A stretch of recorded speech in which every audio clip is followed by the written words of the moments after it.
Closed doors, I'm a fool for your love.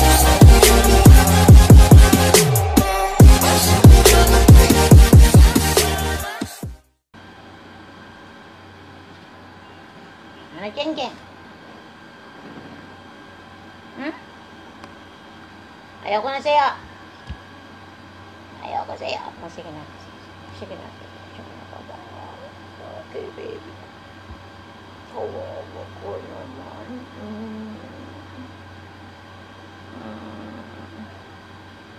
Pasensya ka na. Busy ang mami mo sa mga ibang mga anakis ko dito. Pati ikaw. Nawawala na yung attention ko sa'yo.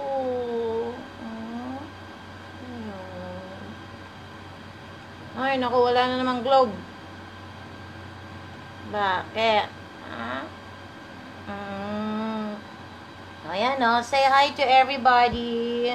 Pasalamatan natin ang iyong mga sponsors, sina Eva Jane, Sahol Otakan from Japan, and of course, the Super Aspin Group. Thank you so much for sponsoring.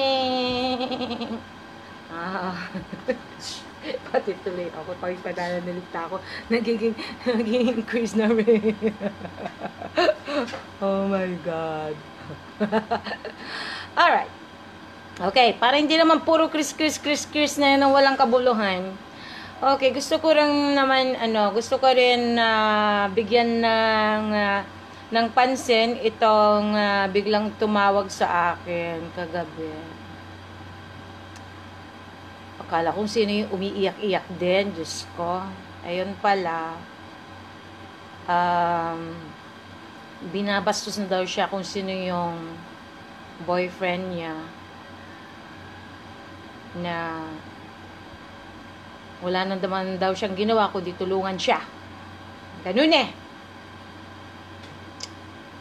Alright. Huwag ko nang mention yung pangalan niya. Baka mamay magalit pa siya sa akin. Pero since na ako yung inabala niya, since na ako yung pinagbalingan niya lahat ng mga problema niya, instead na nandito ako nag-e-edit, well, I've given her my time, okay? So, ang issue naman niya ay pinabastos daw siya ng kanyang boyfriend. At pinapakitaan naman daw siya ngayon ng mga pictures ng kung sino yung mga nilalagay niya doon na pinupost, pagkatapos binigla siyang blinak. So, umiiyak siya. Sabi niya na wala naman daw siyang ginawa kundi minahal siya. Tapos, ang usapan nila, pagdating doon sa kung saan siya ngayon nakadestino, nagtatrabaho siya ngayon doon. Tapos, sabi niya na wala akong ginawa kundi tulungan kasi each time humingi siya ng pera. Pagkatapos, instead sana na mapupunta yung pera ko sa aking mga anak na pupunta sa kanya dahil gusto ko lang naman magkaroon siya ng pera. Gusto ko lang naman na magkaroon siya ng okay na buhay. Pero not to the extent naman na yung pala niloloko siya. Yung pala meron naman pala siyang ibang pinagkakaabalahan. Because this guy has claimed na meron siyang trabaho, meron siyang ganito, ganyan. So, of course, once you're saying na meron trabaho ka, meaning to say may sweldo ka, may sarili kang pinagkakakitaan. Pero kung umaasa ka dito sa isang tao na wala siyang ginawa kundi maghanap buhay sa ibang bansa, pagkatapos, all of a sudden, wala naman siyang ginawa kundi tumulong kung ano man yung mga drama rin itong lalaking ito, ayun pala, para lang ma-realize at the end na siya pala'y niloloko. Masakit nga naman yun, di ba? Sakit. Lalo na, if she realize na ito, kinartahan lang pala siya ng kinartahan. At ang dami rin siyang drama sa buhay. Kaya kung akala nyo si Chris Aquino lang ang may mga drama sa buhay, pati rin dun sa mga ordinaryong tao na hindi kilala sa lipunan, ay nagkakaroon din ng drama sa buhay at mas masahol pa. Kung ano yung drama na talagang may kabuluhang drama, ha, hindi yung pag-iinarte-inarte lang. Well, first naawa ako. Kasi, of course, I know this person. I know them both. At alam ko Alam ko na this person, this girl is really in love with this guy. Kaya nga, she's willing to send everything that this guy wants. But then, na-realize niya at the end na wala na pala yung attention sa kanya. Kung dati-rati daw sila ay laging magka-video call, laging nag-uusap or ganon. Hey honey, hey han, kumusta ka? Okay ka ba? Ganun, ganyan. Pero hindi, nung nakuhanin niya kung ano yung mga gusto niya, and then, siya pa yung may ganang magalit. Nasabi niya na, bakit mo ako laging chine-check? And of course, this girl feels na, because she really cares kung ano nangyayari, bakit hindi na siya tinatawagan na katulad ng dati? Bakit hindi na siya binibigyan ng attention katulad ng dati? So, she has the right to know kung anong nangyayari. So, ang ginawa niya ngayon, kinontak niya kung sino yung mga taong involved sa kanya, lalo-lalo yung mga katrabaho niya, and then, doon niya nalaman na, okay, ganito pala, ganito. So, marami na siyang nalaman. So, nung nalaman nitong lalaki na siya pala ay nag-i-spy, and then nagalit na siya. Blinak siya. So, masakit yun, di ba? So, wala naman siyang pagbabalingan, kundi, sister, sister, niloko ako. Well, I've known already before, kasi alam ko na itong lalaki na to, meron din siyang ibang babae. And as a matter of fact, pinatira pa nga siya sa isang lugar. So, nagngangalaiti ngayon itong babae dahil umalis itong lalaki na to na hindi man lang daw nilinis kung ano yung ibinigay na tiriyahan niya at tumira siya doon ng libre. At alam mo, sabi daw ng guy, bakit ko lilinisin? Paalis na ako. Wow! Ang swerte naman niya. Binigyan na siya ng libreng tirahan, libreng bahay. Pagkatapos, kahit man lang yung courtesy na kailangan linisan niya bago siya aalis, hindi man lang niya ginawa. So, instead sana, nalinisan niya, ang sinabi niya, ang answer na binigay niya dun sa babae na nagbigay sa kanya ng favor at sinabi niya na, bakit ko lilinisan? Paalis na nga ako. Nakakaloka, di ba? Nakakaloka. So anyway, just like I said, my responsibility here is, kahit hindi ko sana problema ko ng problema nyo, ako napapaproblema na rin. But the only way I could let her feel okay, kasi sabi ko, kung mahal mo ito, well, magpakamartir ka. Well, tanggapin mo na siya ay ngayon, meron na siyang iba. May mga pinapalandakan daw, mga pictures nila doon sa isang babae na katrabaho na niya. At sabi niya, binabastos daw siya at siya daw ay nasasaktan. Well, obviously, masakit nga naman talaga, di ba? Dahil in-expect mo na itong tao na to, tinulungan mo, lahat ng ginawa niya ay panlilin lang pala, nakikipaglaro lang pala siya sa iyo because he really wanted your money. So ngayon that you have found out already, well, you have to make sure na hindi ka na maging biktima. But if you're a willing victim, then go. Diba? But if you really think na ayaw mo na magpabiktima, sister, sabi ko, ngayon pa lang, stop this. Huwag ka nang magpakamartir, huwag ka nang mangyak-nyak-nyak-nyak pagkatapos ako ngayon ang iistorbohin mo. So ngayon, all you have to do is, hindi ka pa naman katandaan, hindi ka pa naman matanda, mas matanda ako sa iyo, you are 44 and I'm 50, sexy ka naman, mas sexy ka pa nga sa akin. And then, noong video call ko siya, nag-video call, siya pala yung tumawag, nag-video call sa akin, nakita ko, my God, she's lost some weight. Bigla na siyang ang payat-payat na niya. And then she said that she's just lost 12 pounds. Oh my God. Sexy na nga siya dati, lalo pa siyang sumeksi.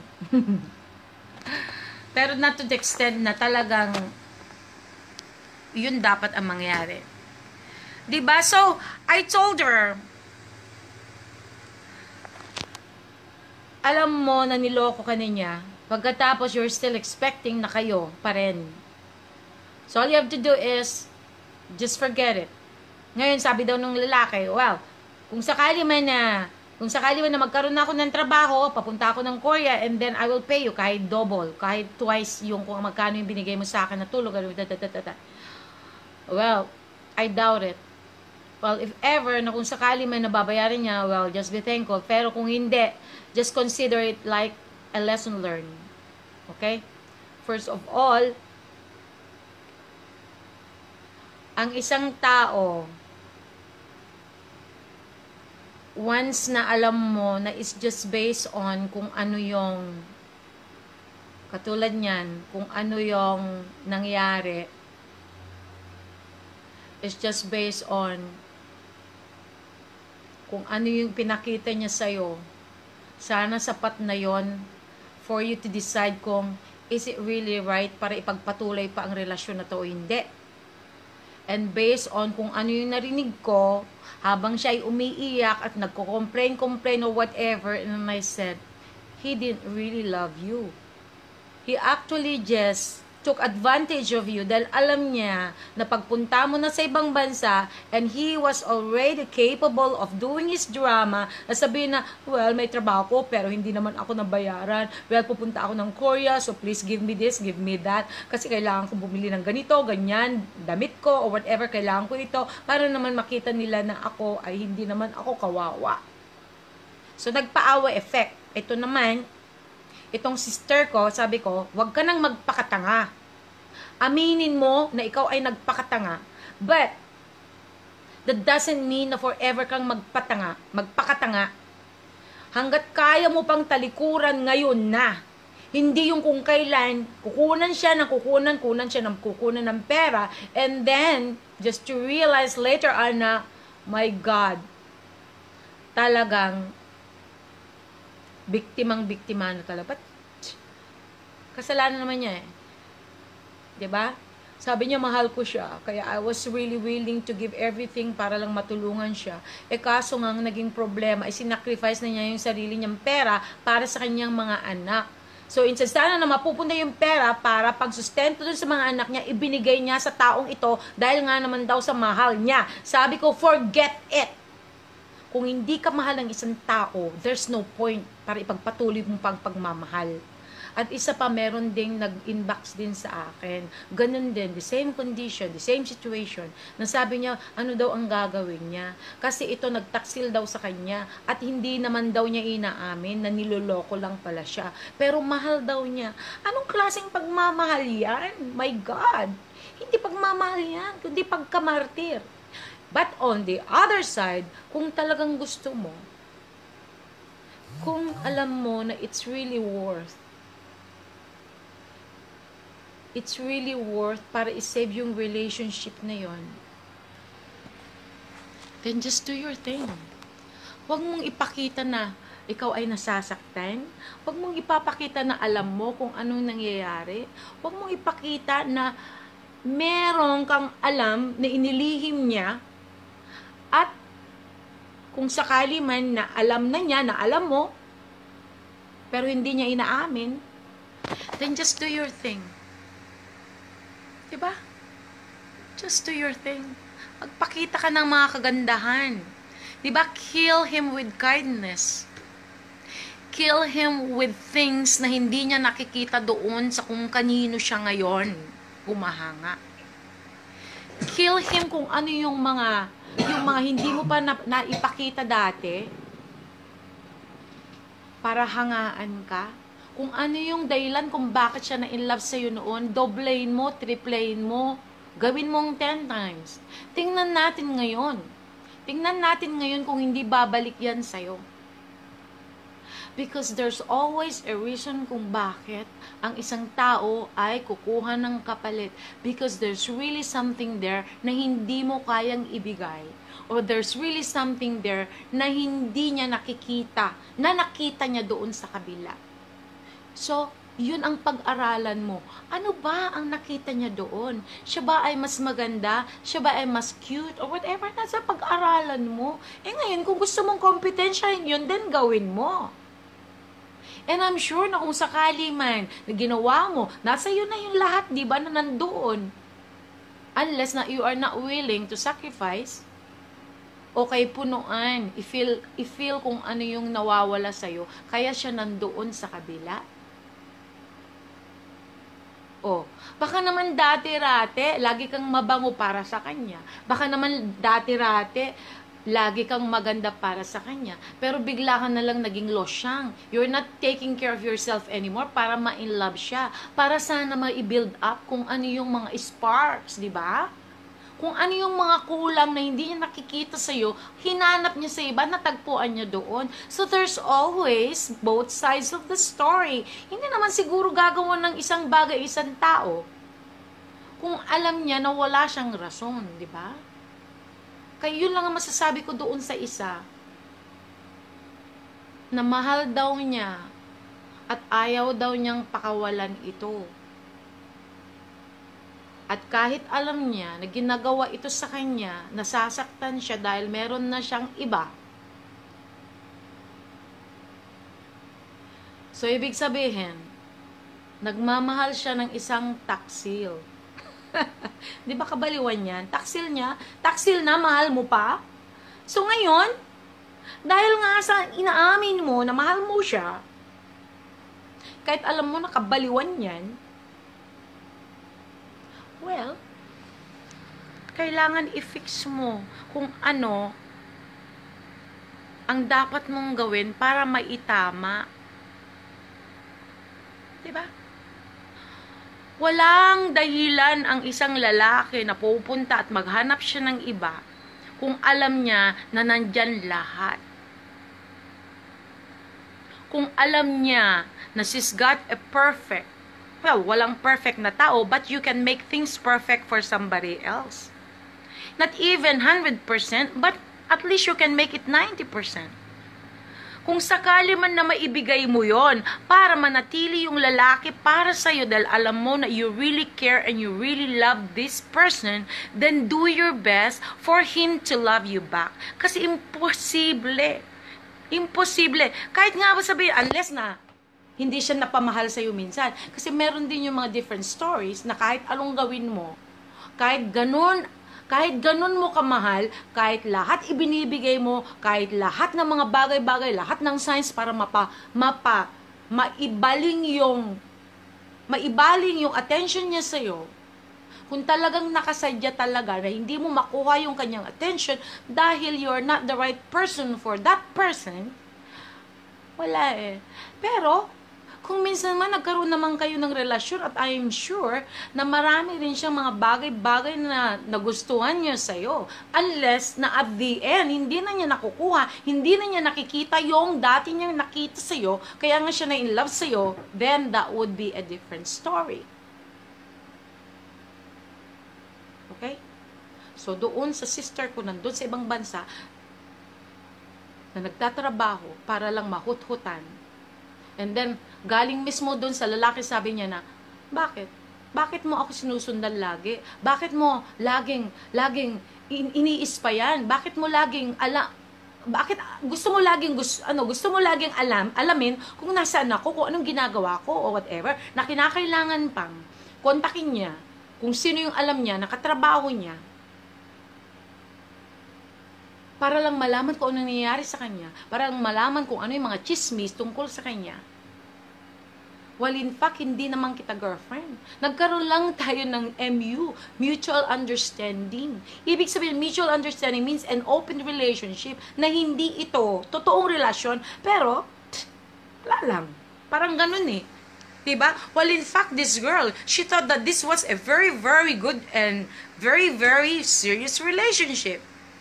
Na bago siya umalis, meron silang usapan na okay, nandun ako, pupunta ako, susuportahan kita. Kung ano mga pangangailangan mo, para at least naman okay ang buhay mo dito, para naman hindi ka mamatain ng mga tao, especially if you are trying to establish a certain career. Diba? Na alam niya, na kung sakali man tinulungan niya, and then it would be something na at least ma-appreciate naman ng tao na to. But at the end, hindi pala niya ina-appreciate. Di ba? Pagkatapos bigla yung sasabihin na, okay, kung yung pera lang isasampul mo sa akin, sige, babayaran ko kahit doble. Ganun na lang. Di ba? Madali lang naman magsabi. Sige, kung may utang man ako sa'yo, kung sakali may pinadala ka sa akin, kung sakali may tulong sa amin, all I have to do is just to give it back. Ganon. Hindi na niya inisip na meron ding mga bagay-bagay na kailangan din i-respeto. Diba? Dahil yung tao, ginawa lang naman niya yun para tulungan itong tao nito. But the respect is not there. Pagkatapos sasabihin niya na, wala naman tayong relasyon, hindi naman kita girlfriend, kundi MU lang, mutual understanding lang. Ibig sabihin, casual lang. Ibig sabihin, parang baliwala lang. So, ganon. So, ginamit lang pala niya para hut-hutan, para kung sakali mapangangailangan siya, kung kailangan niyang bumili ng ganito, kailangan niyang ganito, and then, she's always right there, ready to give everything that she wanted. Wag naman. Diba? Yung tao, nagpapakahirap sa ibang bansa para lang magkaroon ng kinabukasan ang kanyang mga sinustentuhan, lalong-lalong sa mga anak. Nagkataon lang na mahal ka niya, nagkataon lang na at that time gusto ko niyang tulungan dahil sabi mo na may trabaho ka pero wala ka namang sweldo. Well, meron bang gano'n? May trabaho pero walang sweldo? That's bullshit. Diba? Kawawa naman yung tao na yun. And then, siya pa yung may gana na mag-post ng mga pictures niya doon sa kalaguyo niya ngayon para lang masaktan ito. Na talagang parang sinasadya nga. Asan yung respeto? Ngayon, if you really doesn't care about this person anymore, then sabihin mo na lang na sorry, nakatagpo ako ng mas higit sa'yo. Kaya patawarin mo ako, and my life has to go on, and I leave you alone. Ganun lang dapat. Huwag naman yung itidisrespeto. Huwag naman yung isasampal, bakit? Meron ba tayong relasyon or whatever? Huwag naman ganun. Lalong-lalo nitong taon to, wala naman siyang ginawa sa'yo, kundi tulungan ka. Kahit papano naman yan, you have to be very, very sensitive naman kung ano yung bibitawan mong salita. Hindi yung sasaktan mo ito. Ito na nga mismo yung niloko mo, dehado, pagkatapos pagsasabihan mo, bakit? Meron ba tayong relasyon? Well, in fact, I know na nagkaroon sila ng relasyon. Nagkakasama sila noon when they were still here. And I know them both. They're both my friends. Kaya I have a say. Na wag naman ganon. Diba? And he's claiming na siya ay isang religious person, but he is not actually exercising kung ano yung pagka-religyoso niya. Iba yung pinapakita niya, iba yung sinasabi niya, iba yung ipinoportray niyang image sa ibang tao. Pero pagdating sa dito, kung sinong tumutulong sa kanya, pagkatapos ganun ang trato ng them, there is really something there na hindi tama. Kaya ako naawa dito sa sister na to. Kaya sabi ko sa sister na to, magmula ngayon kung ano yung hihilingin niya sa'yo, kung ano yung drama niya sa'yo, kalimutan mo na. Kung talaga siya nasanay sa ganyan, while in fact, mismo yung dati niyang asawa, kinontak din ako. Sa akin din lahat, ibinubunton lahat ng mga problema nila. Kung ano yung side nito sinasabi at kung ano rin yung side nitong lalaki sinasabi rin, hindi ko alam kung sino nagsasabi ng totoo. 'Di ba? Ang alam ko lang na totoo is, etong babae, nagngangalaiti kasi may anak nga naman silang dalawa at hindi sumusustento itong lalaki. Well, pagkatapos sasabihin niya na hindi naman daw niya kagustuhan na nagkaroon sila na bullshit. Noong nag-iiyot ba kayo, hindi mo kagustuhan din yon pagkatapos nagkaroon kayo ng dalawang anak? Kaya don't give me this. Ibig sabihin siya lang yung gustong mapaiyot at that time para lang magkagawa kayo ng dalawang anak. Pagkatapos sasampal mo, ikaw naman may kagustuhan para magkaroon tayo ng anak eh. Oh my God! Kaya at that time, Nung nalaman ko na ganun yung mga story nila, pagkatapos sasabihin ng lalaki, yun naman daw may kagustuhan para sila magkaroon ng anak. Kahit na dalawa kayo at that time, nung nag-iiyutan kayo, dalawa kayo, hindi lang siya. At nanggaling sa yung sperm, kaya siya nabuntis. O ngayon, kung sakaling ayaw mo nga mabuntis itong tao na to, kung ayaw mabuntis itong babae na to, then sana, hindi mo iniyot. Kung yun man talaga ang word na kailangang gamitin. Oh my gosh. This is crazy. Kaya ginawa ko, blinak ko na lang yung isang babae kasi naawa nga ako, whatever, pero masyado na siyang, she's getting into my skin already. Parang inoobliga na niya ako na tulungan siya, na sabihin dito sa na kailangan daw siyang sustento. It's not my responsibility. It's my responsibility to do a certain thing bilang magpayo, whatever, pero ako yung uutusan niya, para lang daw sabihin ko doon o obligahin ko yung tao para magpadala sa kanya, while in fact, it's not my obligation para obligahin ko yung tao, yung lalaki, para magpadala sa kanya kung anong obligation niya. Ako naman ngayon, ang naoobliga. So, ang ginawa ko nang nabwisit ako, blinak ko. Okay. Kaya naawa ako dito sa sister na to. Sabi ko, alam mo, kung ako sa'yo, right now, stop na. Tama na yung drama nun.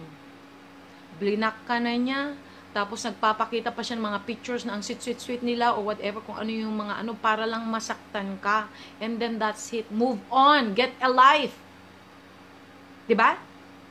O, sabi niya, meron na daw siyang ibang lalaki na liligaw. Then, sabi ko, ganun din ang gawin mo. Kung ano yung ginagawa niya. Diba? Kung gaano kanya pinalitan, instantly ganon, and then gawin mo rin. Total, meron naman palang nanliligaw sa'yo na taga-ibang bansa. Pakita mo na hindi siya ang lalaki. Hindi lang siya yung lalaki dito sa mundo. At hindi ka pa obligado na magbibigay ng stent sa lalaking yun dahil mas mayaman pa yun sa'yo. O, pakita mo na hindi ka affected. Pakita mo na lang, this is it. Wala na. Hindi mo na ako pwedeng mahut-hutan. Hindi mo na pa ako pwedeng mabiktima. So, I just have to put a wall right there. Yun lang. Okay? So, ganun din yung payo ko doon sa babae na yun, yung isa, sabi niya, talagang mahal na daw niya yung lalaki. Hindi naman daw niya kayang mawala yun. So, kung ayaw mo talagang mawala, in spite of all those ginawa niya sa'yo, na panlilil lang, at ikaw ay nagmamahal ng isang taksil, so kung gusto mong maipabalik yung attention niya sa'yo, at kung gusto mong maipabalik yung pagmamahal niya sa'yo, na katulad ng dati, dahil I am sure, na napamahal siya noong una because of certain reasons. I am sure naman, na hindi ka minahal dito kung wala siyang nakita sa'yo unless na minahal ka lang dahil sa pera mo. Pero hindi naman yung condition, hindi naman yung ang situation ngayon. That's not the issue. I am sure naman na minahal ka noon because there was really something na nakita niya sa'yo. So ngayon, ibalik mo yon. Dahil kung hindi mo ibalik niyo yon, there will be no way na babalik siya sa'yo. Ngayon, kung hindi mo kayang ibalik yon, kung ano yung minahal niya sa'yo, and then just move on. Tanggapin mo na lang na there is really somebody right there, right now, na masigit pa sa'yo, kaya nga siya naulol. Kaya nga siya napatakaw doon sa kabila. Parang pagkain yun eh. Kumakain ka ng isang bahay pagkatapos ng Manila, parang mas masarap yun. Parang mas masarap yun. I will do everything in order to buy that also. I will do everything. Kung kinakailangan, nakawin ko rin yan. Kasi parang mas mukhang mahal yun eh. Or kaya, mas mukhang mas masarap yun eh. Parang ganun, di ba? So, para hindi tuluyang switch yung attention niya doon kung saan siya ngayon, and then ibalik mo kung ano yung minahal niya sa'yo. Or mas higitan mo pa kung ano yung minahal niya sa'yo or anong minahal niya doon na wala sa'yo. Yun lang. Okay? Ngayon, hindi niyo magawa yun, huwag niyo na akong bisitin kasi marami akong obligasyon dito sa buhay ko.